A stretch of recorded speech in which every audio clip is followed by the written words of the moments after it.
papunta dun sa Kalayaan, dun sa Longos Church.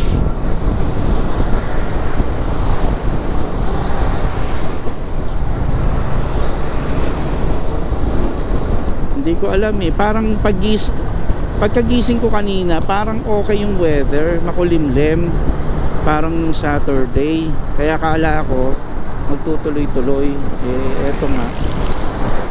Tapos nung nagsiset up ako ng pang-vlog, sa sobrang tagal ko nang hindi nagba-vlog, hindi ko na alam kung paano i-set up yung mga gamit. Inaalala ko na ulit, hindi na siya automatic, kumbaga. Tapos gulo-gulo na rin kasi yung gamit ko. Tapos yung saksakan ko pa ng camera dito sa dibdib, eh ano, nabasag. Bala ko talaga umalis eh. Kaya lang ano eh, parang tinatamad ako. Sabay tanghali na ako nagising.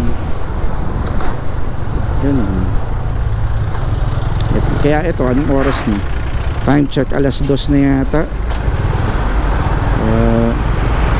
Ewan kung saan makakaabot. Tignan natin.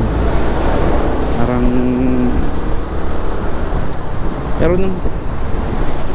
pero nung pandemic nakukuha ko na mahigit 2 oras lang yun eh. Yung Longos hanggang sa Kalayaan, hanggang sa Kaliraya.